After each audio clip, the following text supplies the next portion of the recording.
O dia 4 de julho é celebrado como o marco da independência dos Estados Unidos, uma data repercutida pela indústria do entretenimento e pelas tradicionais festas com fogos de artifício. Muito mais do que a disputa de poder entre grupos distintos de proprietários de terras ou uma simples guerra colonial, a Revolução Americana foi um momento histórico, uma profunda ruptura política e social que erradicou os vestígios que restavam de um governo monárquico e do feudalismo herdados da só parcialmente completa Revolução Burguesa da Inglaterra. Apesar do esforço da burguesia e até mesmo de alguns supostos marxistas em apagar, em distorcer a memória desse levante insurrecional que inspirou a grande Revolução Francesa e outros processos revolucionários por todo o mundo, essa data ganha contornos ainda mais atuais, que precisam ser retomados diante do momento pelo qual passa este país.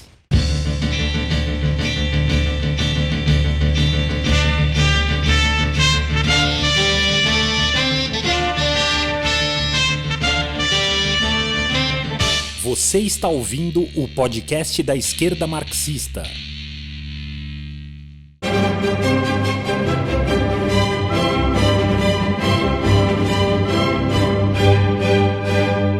Saudações, camaradas, meu nome é André Mainardi e está no ar a partir de agora o 11º episódio do podcast da esquerda marxista, seção brasileira da Corrente Marxista Internacional. O episódio de hoje inaugura a série especial Revoluções de Julho, que traz à tona importantes processos revolucionários de diferentes momentos da história ocorridos nesse mês, com análises que nos ajudam a compreender os seus impactos no passado e as suas lições para o futuro. Para falar um pouco mais sobre a Revolução Americana, suas raízes e contradições, essa primeira transmissão da série recebe o camarada Arthur Pena, bacharel em História pela Universidade de São Paulo, professor da rede estadual e militante da esquerda marxista em São Paulo. Saudações, Arthur! Saudações, André!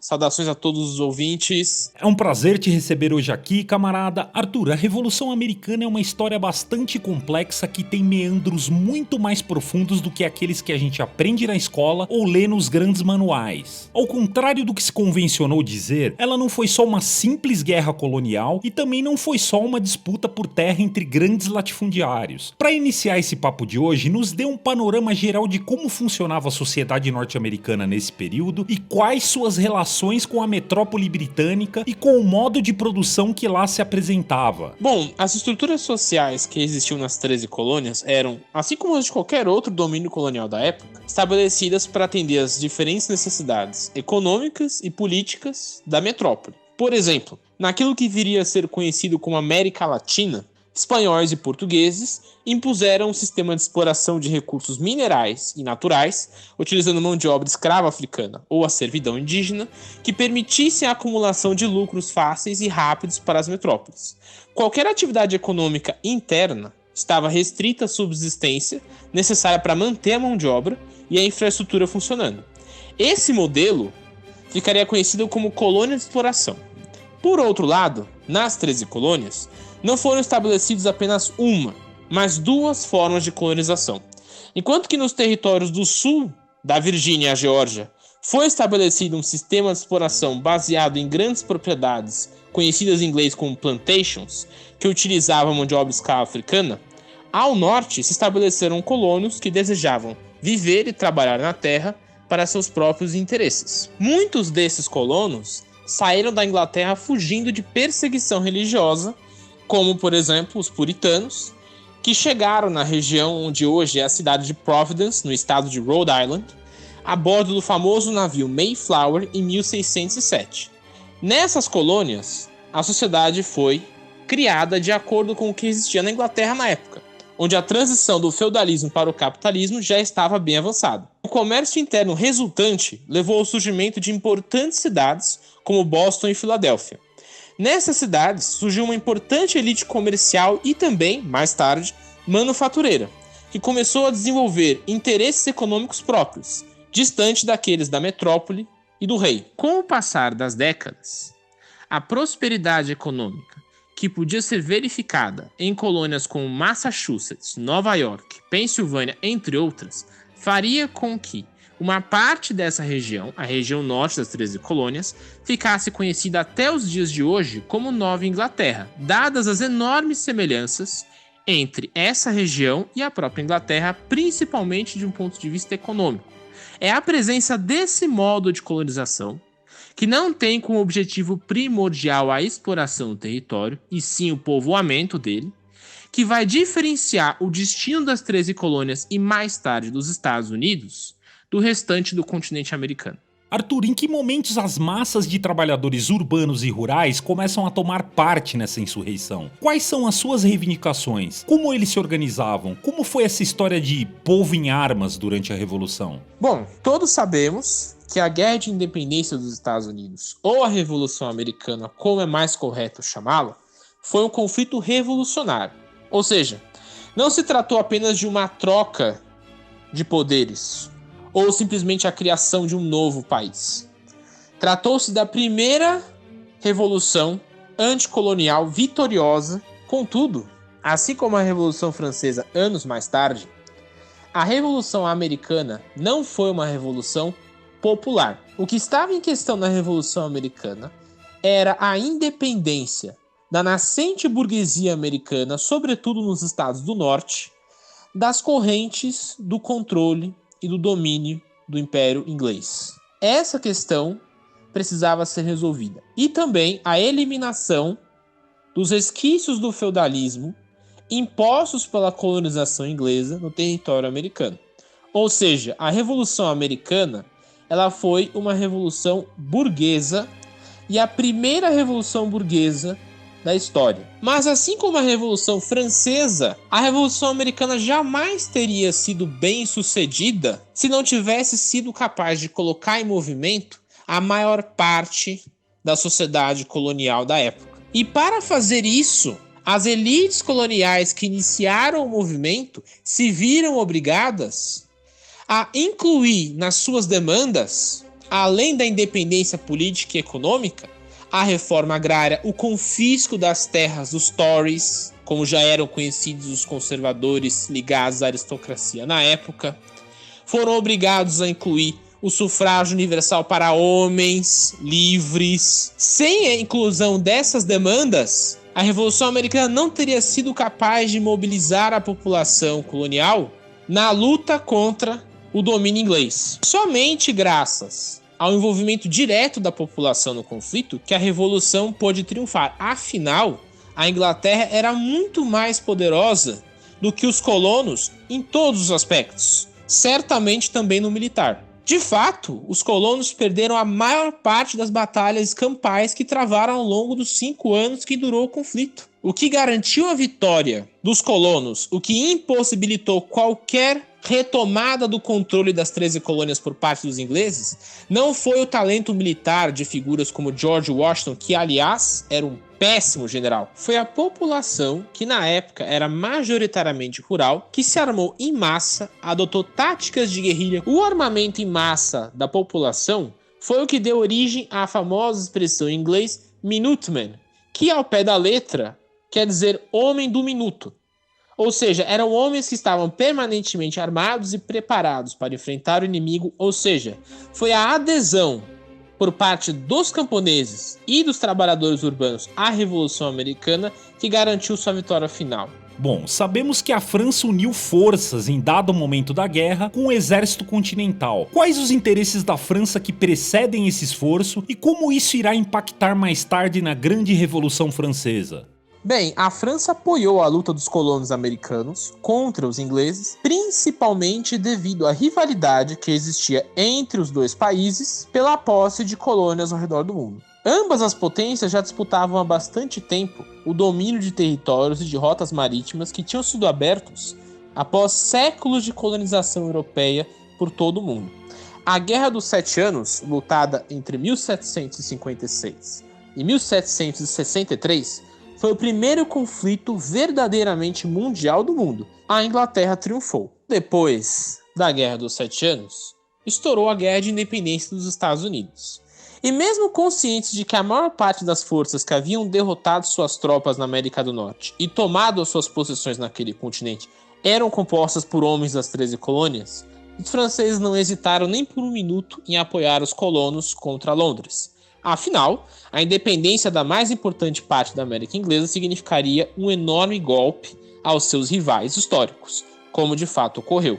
Após o fim da Guerra de Independência, o Império Britânico foi forçado a reconhecer a existência dos Estados Unidos e buscar outros rumos para a construção de seu império. Após a vitória americana e francesa sobre a Inglaterra na Guerra de Independência, os cofres franceses se encontravam absolutamente vazios. Afinal, não apenas eles haviam apoiado diretamente, com dinheiro e mesmo tropas, os americanos em sua luta pela independência, como já tinham sofrido bastantes perdas financeiras e humanas nos 7 longos anos de guerra com a Inglaterra em várias partes do mundo ao mesmo tempo.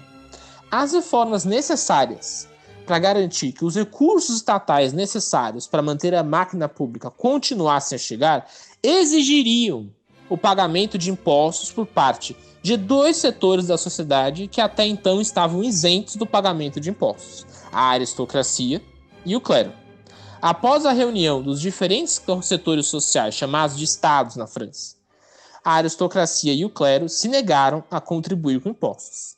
Esse seria o estopim da Grande Revolução Francesa de 1789, que teria como uma de suas principais bandeiras a substituição do Estado monárquico por um republicano, nos moldes daquele que havia sido estabelecido nas 13 colônias, agora chamadas de Estados Unidos, logo após a vitória sobre os ingleses em 1781. A Revolução destruiu as antigas instituições e os resquícios do feudalismo que caracterizavam o domínio britânico. Nesse sentido, quais os avanços conquistados por essa revolução? A Revolução de 1776, ela levou à criação da primeira república da história. Sim, porque embora em Roma, na Roma Antiga, houve um período da história que é chamado de república, a república tal como nós a conhecemos hoje, ela foi criada após o triunfo dos colonos sobre os britânicos em 1776.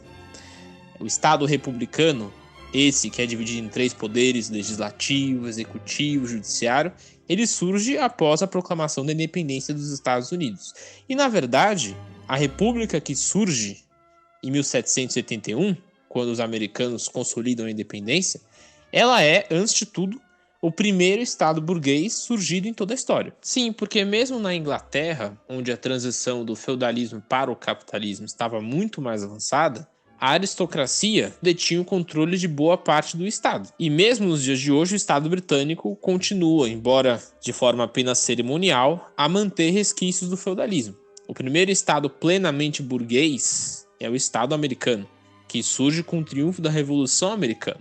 Então essa talvez seja a grande contribuição da Revolução Americana para o desenvolvimento da história da humanidade, o surgimento do Estado e da ordem burguesa. Mas além da fundação do primeiro Estado burguês da história, a Revolução Americana também levou à obtenção de diversas conquistas materiais para os colonos. Em primeiro lugar, o controle definitivo sobre toda a política e economia das 13 colônias passou definitivamente para as mãos das elites locais, que não precisavam mais contar com a bênção do monarca, que estava a mais de 3.000 quilômetros de distância em Londres, para tomar decisões a respeito do que fazer com seus próprios domínios. Além disso, milhares de quilômetros quadrados de terras foram confiscados dos colonizadores britânicos que tinham sido expulsos, e a primeira reforma agrária em grande escala foi realizada. Milhares de novos fazendeiros surgiram, aumentando a riqueza nacional e abrindo a possibilidade de expansão territorial logo após o surgimento dos Estados Unidos. Arthur, nos fale um pouco sobre a Declaração de Independência e a Constituição dos Estados Unidos. A burguesia afirma com frequência que esses são os marcos definitivos da democracia. Depois de tudo o que conversamos, fica evidente que eles são os marcos da democracia burguesa e não atendem aos interesses das massas que protagonizaram esse momento revolucionário. Como você analisa isso? Bom, a Declaração de Independência dos Estados Unidos, em 1776, ela proclama a fundação de uma república burguesa, o que significa que estão excluídos da futura ordem aqueles que a tornaram viável, ou seja, o povo, os camponeses, os trabalhadores urbanos, aqueles que tinham pegado em armas para fazer aquilo que os generais não tinham sido capazes de fazer, e garantir o futuro da independência dos Estados Unidos. Assim como ocorreria na França, anos depois, os colonos não pegaram em armas apenas para expulsar os ingleses e substituir o regime colonial por um regime republicano. Eles esperavam que o resultado da guerra trouxesse mudanças, além de materiais, também políticas. Ou seja, eles imaginavam que a guerra levaria à criação de um regime no qual eles pudessem assumir o controle de suas próprias vidas. E isso, naturalmente, não ocorreu. Apenas 10 anos após a proclamação de independência, o novo Estado americano já teve que lidar com uma revolta contra o seu domínio. Essa revolta ficaria conhecida como a Rebelião de Shays, e foi uma revolta contra a coleta de impostos e contra o que era visto como autoritarismo por parte do novo governo federal. Essa revolta foi esmagada brutalmente por Washington, sendo o primeiro exemplo de força bruta dos muitos que se seguiriam, naturalmente, por parte da burguesia americana. Essa revolta contribuiu para a criação de um Estado que, na prática, substituiria o antigo regime colonial, mas dessa vez, ao invés de servir a uma distante metrópole, serviria diretamente à elite local. Para garantir que a população obedecesse ao novo regime, o novo Estado adquiriu contornos particularmente autoritários que se manteriam ao longo da história americana nos anos seguintes. O presidente americano, ele é, em grande medida, uma figura semi-bonapartista, que desde o século XVIII, quando foi fundado o Estado americano, tem o direito legal de legislar por decreto em diversos assuntos e pode autorizar ataques contra nações externas quando a ordem, ou a ordem burguesa naturalmente, se encontra ameaçada. Não é exagero afirmar que a autoridade que o rei da Inglaterra dispunha antes da Revolução foi substituída pela autoridade que gozava o presidente dos Estados Unidos na nova ordem. Já a Constituição dos Estados Unidos foi elaborada como uma espécie de pacto entre as duas elites coloniais que fundaram o novo país. A elite do norte, composta por ricos mercadores, manufatureiros e banqueiros, e a elite do sul, formada pelos grandes proprietários de terra e senhores escravos. Desde os primórdios da história dos Estados Unidos, a divisão entre os estados que adotavam a escravidão como principal força de trabalho e os trabalhos que utilizavam sobretudo a mão de obra livre, essa divisão entre norte e sul ficava muito evidente. Por um lado, você tinha Benjamin Franklin e John Adams, que eram oriundos do norte. John Adams, inclusive, era contrário à escravidão. E por outro, você tinha George Washington e Thomas Jefferson, que não apenas eram do sul, como eram eles próprios senhores de terra e de escravos. A Constituição, que foi elaborada logo após a proclamação da República, tinha como objetivo garantir a unidade territorial entre estados escravocratas e os estados que não eram escravocratas. Na verdade, a manutenção dessa divisão, garantida pela continuidade do uso de trabalho escravo nos Estados Unidos, fez com que a Revolução de 1776, embora tenha representado um gigantesco salto histórico, tenha sido, na verdade, uma revolução incompleta. Isso porque, como sabemos, a escravidão, como forma de exploração de mão de obra, é antagônica ao capitalismo. Afinal, a burguesia necessita utilizar mão de obra assalariada para que os trabalhadores também sejam consumidores e garantam a acumulação de lucro. Na verdade, seria ainda necessário um segundo momento revolucionário na história dos Estados Unidos, que por muitos é chamada de Segunda Revolução Americana, que foi a Guerra Civil, travada entre 1861 e 1865, entre estados que utilizavam mão de obra escrava de um lado e estados onde a mão de obra era livre do outro, para que os Estados Unidos pudessem completar a sua fundação como um estado burguês e o principal estado burguês do mundo. Arthur, foi um grande prazer bater esse papo contigo. O momento que vive hoje os Estados Unidos e o mundo de crise estrutural do capitalismo acentua ainda mais a importância de manter essa história viva, contada sob uma perspectiva marxista. Considerações finais, camarada? Foi um prazer ter essa discussão com você, André. Foi um prazer ter esclarecido, espero, dúvidas e questões que os ouvintes pudessem ter sobre esse assunto. E é sempre importante lembrar que é crucial para a gente compreender o mundo em que vivemos o estudo da história dos Estados Unidos. Porque os Estados Unidos foi o único país do mundo surgido em bases capitalistas. O único. E não é à toa que em pouco tempo, pouco mais de 100 anos, 120 anos após o seu surgimento, os Estados Unidos galgou a posição de principal potência capitalista do mundo, relegando a Europa a segundo plano. Portanto, eu convido a todos a conhecerem o nosso site, onde há muitos textos publicados sobre esse assunto. Convido a todos a conhecer o nosso jornal, em que nós publicamos textos sobre esse e outros assuntos com frequência. Convido todos também a adquirir a nossa revista América Socialista, onde temos um artigo muito bem escrito pelo dirigente da nossa seção americana, John Peterson, em que ele esclarece as tradições revolucionárias da população americana, contradizendo aqueles que imaginam que os Estados Unidos é um país de reacionários, estranho à ideia de revolução. E, por fim, desejo a todos que se organizem e que integrem as fileiras do marxismo conosco. Muito obrigado.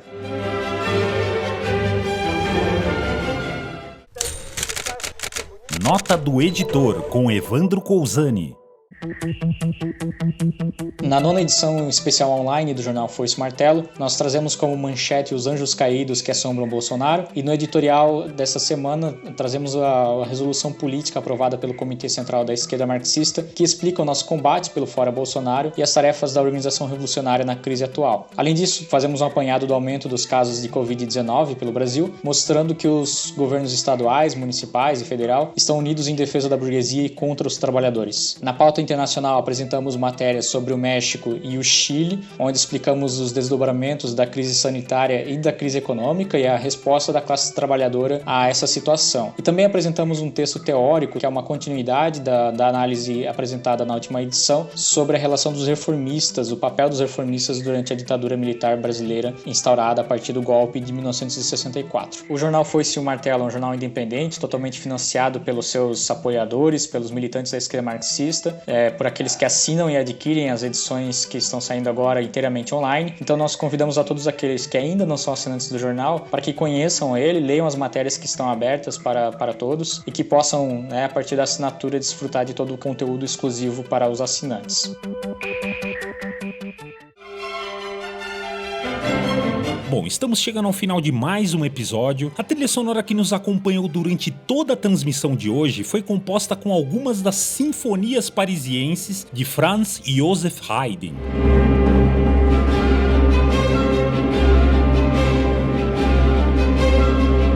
Acompanhe a nossa programação em marxismo.org.br e em nossas redes sociais. Até a próxima, camaradas!